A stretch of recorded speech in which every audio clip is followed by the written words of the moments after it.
Yun no, kintab. Di naman alamin no. Oo, di ba? Chrome na siya. Lukot. Mas okay naka-flatten siya. Mas napapakintab niya. Magandang hapon sa inyo, Moto Arc here. At sa video ito, tatry po natin pakintabin itong part na to ng crankshell po natin. Kasi kung makikita nyo naman, parang medyo napag-iwanan na po siya sa mga CNC natin. Medyo may kintab yung mga parts natin. Pero yung part na to is medyo nakakaroon ng stain or parang naluluma at hindi na magandang tignan. Kung kaya naman, pagkikintabin po natin siya gamit yung mga gamit na meron tayo, which is ito, pledge, metal polish, mga liha, tapos tawag dito aluminum foil or palara, maong. Ayan, gamit lang yung mga yan. Di na po tayo gagamit ng mga tools or equipments kagaya ng grinder or bapping tool, bapping soap, mga ganon. Mano-mano lang po tayo since ito lang namang part na to yung pakikintabi natin. Yung part lang na yan, ito kasi natatakpan na to ng cover, speed sensor cover natin, tapos dito may airbox na. So itong part na to, ito yung pinaka naka-expose or kitang-kita kung kaya naman pag makintab yan, maganda siyang tignan. At marami na akong nakikitang gumagawa nun. Yung iba nga, yung buong ito pinapakintab nila pero tayo ito lang guys. So yun, start na natin. Siyempre para magawa nyo yan ng maayos, mas okay na tanggalin nyo po yung inyong mga gulong. So tayo kasi kahapon nagbaklas po tayo ng CVT. Also tinanggal po natin yung tambutso kasi tinry natin tanggalin tong gulong. Kaya naman patanggal na rin siya guys. So luwagan lang natin tong preno. Tapos baklasin natin yung gulong. Yeah. Baklas agad. So yun, makapagtrabaho na tayo ng maayos. So itong part lang naman yung pagkikintabin natin. May limit lang tayo. Yung kita lang naman guys. Yung dito, di na natin siya pagkikintabin. Since di na siya kita, also maintaining. Kaya yun, dito lang tayo. Para maganda tignan yung motor natin sa labas. Worth it naman to pag napakinang natin. Parang magmumukhang silver or chrome talaga itong part na to ng crankshell po natin. Itong part lang na to, yan, tapos itong ilalim na to, ito na saklob na yan So yung step natin dito is yung usual na ginagawa sa pagpapakintab ng motor. Yung iba ginagawa to sa ibang parts, pero yun pwede rin dito. The first step natin is magliliha. Ayan, gamit tayo ng iba't ibang grit. Hindi nga tayo gagamit ng mga tools dito guys. So, hindi tayo gagamit ng sanding machine or whatsoever. Mano-mano lang to. So, meron tayong tatlong grit dito. Medyo makapal tapos sobrang nipis. Yung pinakamanipis natin, 2,000 guys yan, nakahanap tayo. Madalang lang mahanap to. Yung iba kasi, yung nakikita nila is 1,500. Pero yun, sa pagliliha, take note lang, huwag kayong tatalon sa mataas na grit agad. Halimbawa nag 400 tayo, ayan, tapos lipat tayo ng 600, tapos 800, tapos kung kaya pa 1,000, 1,500, 2,000. Kasi pag tumalong kayo sa mataas na grit agad is hindi siya mai-smoothen ng maayos, so magiging magaspang pa rin. So unti-unti lang natin, tapos depende rin sa gaspang ng crankshell ninyo. Kung medyo malalim yung gasgas, may mga malalalim na parts, ayan, katulad yan, magdedepende na sa gagamitin yung unang liha. Pwede kayo gumamit ng 100 kung talagang masyadong magaspang yan. Pero yun, start na tayo sa 400 since hindi naman siya sobrang lalalim. Ayan. Hanggang sa mag 2,000. Tapos wet sanding tayo para mapakintab natin ng maayos yan. So yun, start na natin. Sanding muna tayo. Tapos mamaya na tayo mag-polish. So yung purpose pala kung bakit isa-sanding natin siya, hindi natin siya mapapakintab hanggat hindi makinis na makinis yung surface. So kapag makinis na si surface, dun pa lang natin siya magagamitan ng metal polish or kung ano man yung ginagamit nyo na pampakintab. Marami namang available dyan, pero ito yung pinaka usual na ginagamit, which is matalab naman. Marami nang napagpatunay na matalab to. Tapos meron tayong pampunas dito, maong. So yun yung kakaskas natin, pwede rin basahan, pero mas mas maganda yung maong kasi mas magaspang siya, mas makikiskis niya.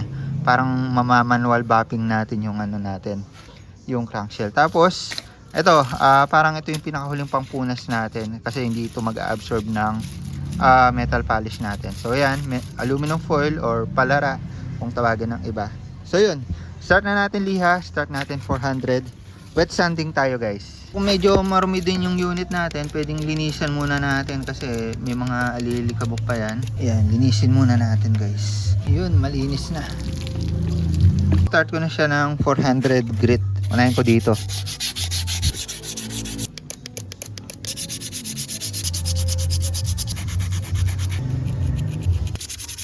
After 400, medyo luminis na. Gamit tayo 600. Mas pumino pa yan, 600.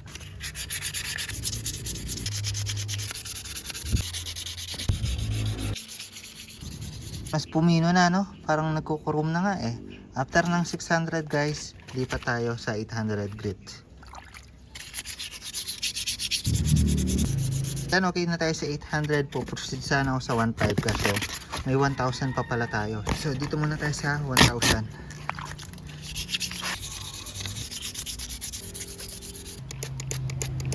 Next, 1.5.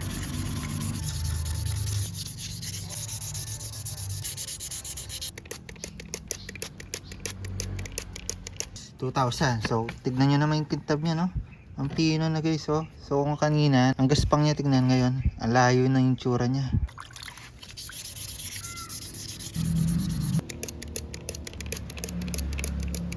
So, yun, goods na po tayo sa pagliliha. Punasan lang natin para matiyo. Tapos, mag-apply na tayo ng metal polish po natin. So, sa pag-apply ng metal polish, pwede po tayong gumamit ng basahan, which is yung maunga. Or, pwede tayong gumamit ng toothbrush para maikalat natin ng maayos sa mga kasulok-sulukan. So nag-start tayo mga 3:30 at yung oras natin ngayon is 4:13 PM na. So wala pa tayong isang oras na nagtatrabaho. Pero yun, go-goal natin na mapakitab natin siya bago mag-dilim kasi ayaw kong pag-ukulan talaga ng maraming oras to. Lalo na ang goal ko lang naman is malinis po siya tignan at saka hindi naman natin goal na kumintab talaga siya ng todong-todo yung tipong pang show na mga ganon. So para malinis lang siya tignan. So kuha lang po tayo ng metal polish pledge kung di nagkakamali nasa 300 data ito, nakalimutan ko na yung bili ko pero bago-bago lang siya guys. So yan, bagong bukas lang din. Tinatry ko sa mags natin eh, pero soon gagawin ko rin ng video yung pagtatanggal po doon sa mga ugat-ugat sa mags po natin. Soon na yan guys, pero ngayon focus muna tayo dito. Ayan, nilagyan ko lang yung toothbrush. Tapos, kalat lang muna natin sa lahat ng parts ng pinapakintab natin. So, parang liquid siya, hindi siya paste. So, yun, pero pag natuyo, medyo lalapot. Tapos, hintay lang tayo ng konti bago po natin siya punasan. So, hintay lang natin mag-penetrate ng konti. Ayan, pati mga kasulok-sulukan, lagyan natin siya guys. Ayan. So yung bandang ilalim, di ko na siya pinakintab, no? Hindi naman masyadong kita eh. Pero yung iba pinapakintab talaga yan, yung buong part na to. So ngayon yung gagawin ko, medyo irarab ko na siya. Parang babrasan ko na siya. Ikakalat, paikot. Para medyo maabot niya na yung mga sulok-sulok. Tsaka paunti-unti, napapakintab na natin yung crankshell natin. Kita nyo, medyo puti yung substance natin, no? Yung metal polish. Pero pag kinuskus na natin, medyo umiitim siya. So kapag medyo umiitim na siya, nakukuha niya na po yung mga debris dito sa crankshell natin. At doon na po siyang mag-i-start na kuminang. So lalabas na po yung tunay niyang kulay after natin ito.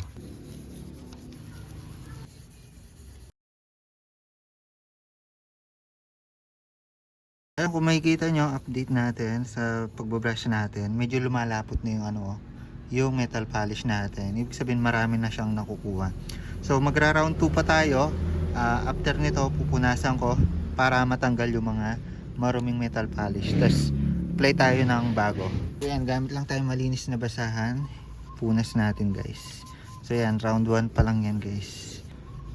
O diba, medyo kuminang na. Nagko-chrome na siya. Hindi pa siya totally chrome. Pero yun, tuloy-tuloy pa natin. Lagyan pa ulit natin ng isang beses.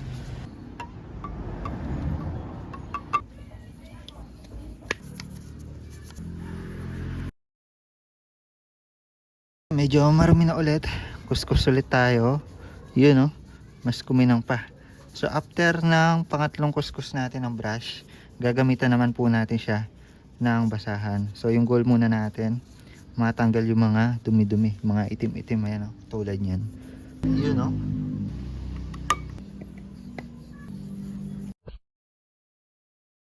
Tatlong kuskus ng brush, punas ulit. Iyon, no? Mintab ulit. Tapos kukuskusan naman po natin gamit yung maong. Dito sa malayo, nakikita na natin medyo nagkukurom na, oh. Oh, 'di ba? So konting kuskus na lang 'yan, guys. Ito yung gamit natin na maong, guys. Ayan, medyo magaspang. Gumupit lang ako doon sa hindi ginagamit na damit. Tapos dito na natin apply. Ayan, pwede rin naman dito. Kasi kukuskus din natin siya diyan. 'Yun. Yan, kuskusan lang natin mano-mano.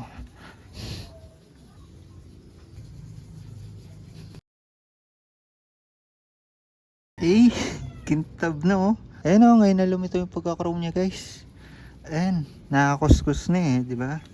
So yan, depende sa sipag nyo kung gaano kakintab yung magiging output ninyo. So kung medyo tinagalan nyo pa yung pagliliha, natanggal nyo pa yung mga yan, mas makintab yung magiging output nyo. Tayo kasi mga sulok-sulok at kagaya yan, hindi ko na tinodong niliha kasi medyo matagal-tagal rin. So yun nga, yung goal lang kasi natin dito, mapakintab yan at hindi siya pangit tignan, mga ganun lang naman. So hindi naman natin goal na 100% na perfect yung pagkakintab niya. Halos nakaisang oras pa lang tayo, so yun, nagawa na natin pakintabin to. So hindi tayo gumugol na maraming oras. Also manual lang yung pagkuskus natin. So yun, tuloy-tuloy ko lang to, tapos maya-maya pakita ko sa inyo yung resulta. Ayun, no? Kintab na, di ba? Lalo na to. Ayan, tuloy-tuloy lang tayo.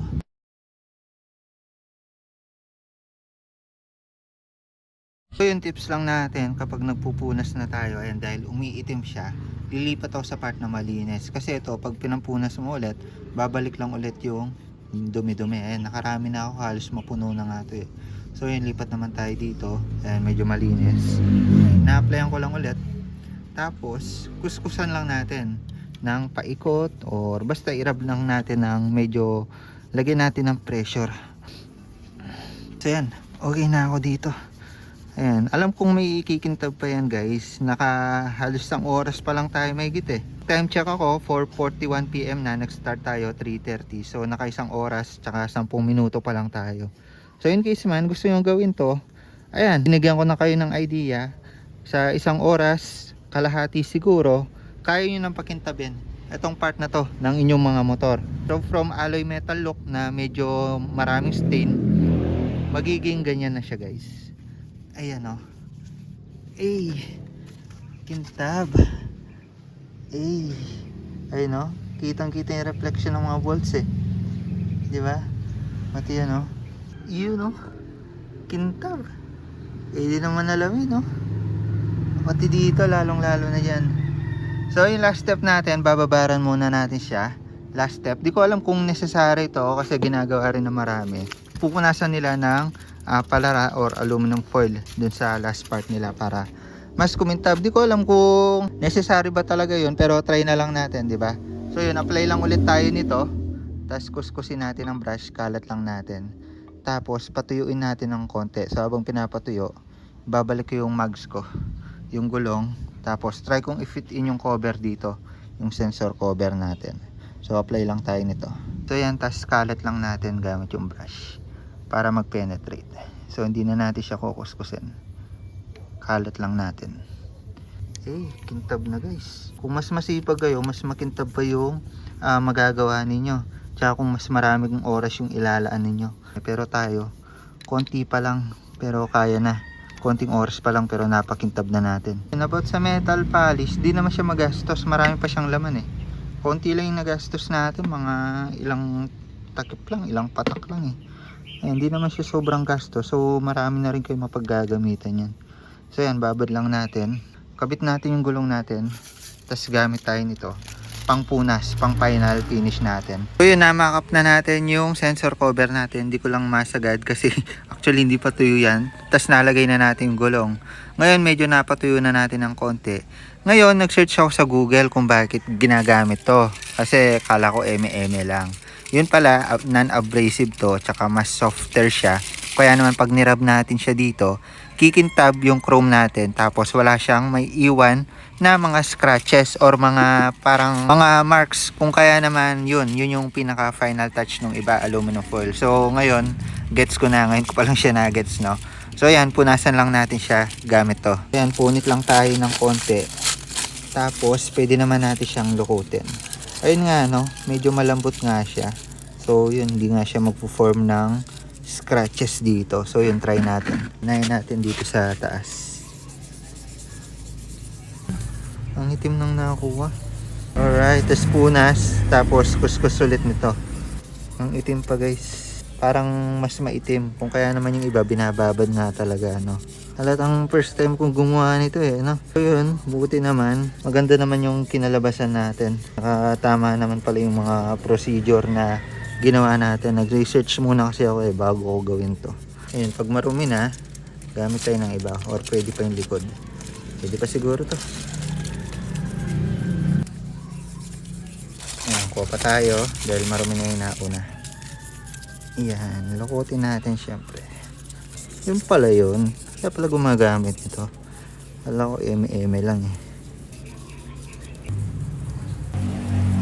So tama naman siguro yung term ko kanina, no? Mas softer itong aluminum foil kaysa sa chrome. Siguro yung tinutukoy na chrome is yung finish. So kung kaya naman hindi niya madadamage. Yun na siguro yun. So yan, hanggang sa matanggal ang lahat. Kung makikita nyo, yung mga pinag-iwanan niya, chrome na guys. So tuloy-tuloy lang natin yan hanggang mawala yung residue nitong metal polish.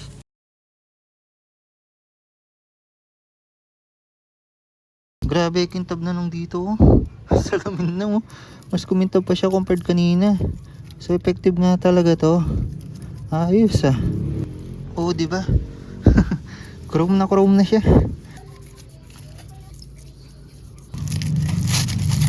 Kintab na Grabe magpakintab. Tignan nyo yung kamay ko guys. Dito na kumapit. Nag-uuling na Ayan, konti na lang. Itaas na lang siya dito. Grabe kahit madilim, kita yung kintab Tips lang din, naka-flatten pala to. Nung una ginagawa ko nakalukot. Mas okay, naka-flatten siya. Mas napapakintab niya. Ayan After na maraming kuskusan, nung nagamit natin ng mga foil, ito yung natira. Yung kanina medyo malaki-laki pa, diba? Naging chrome na talaga siya guys. Ayan Chrome na. Mas makintab pa nga ata siya dito Natalo niya na to. Also ito, natalo niya naman. Ito na yung pinakamakintab diba? Chrome na siya. So yun, depende talaga sa sipag nyo yung pagpapakintab nito. At tayo, halos 1 oras, kalahati lang, or magdadalawang oras, natapos nating mapakintab to. So yun, kabit lang natin cover, tapos bigyan ko kayo ng konting montage.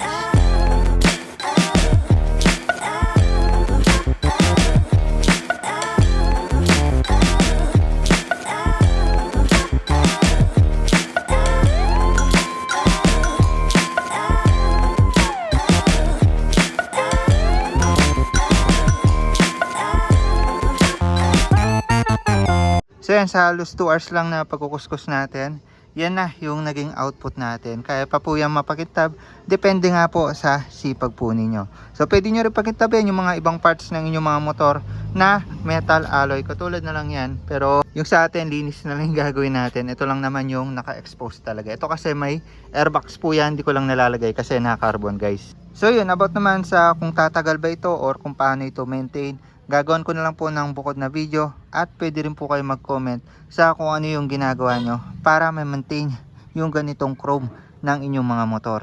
So but sa mga ginamit natin, di naman sobrang mahal. Ito lang yung pinakabibili natin at saka yung mga liha which is nasa tig 10 piso lang yan. Yun, maglalagay po ng link sa description kung saan po mabibili. Ito kung gusto nyong bumili online, pati po yung mga liha. At sa toothbrush, pwede naman po kayo gumamit ng luma. Tapos sa aluminum foil po ninyo, pwede nyo naman gawan ng paraan. Yung mga inorderan nyo ng spaghetti, may aluminum foil yan. Pwede nyo kunin yon yung sa mga handaan, mga ganon. So yun, pwede nyo gawin yon. Or kung di naman kaya dun sa pinaglalagyan ng sigarilyo, meron din yan. So yun lang muna para sa video na ito. Sana may natutunan kayo. The more click, the more you know. Pagko-chrome ng alloy parts ng ating mga motor. Ayun kintab. Ganda, di ba? Pwede naman alamin. Bye-bye.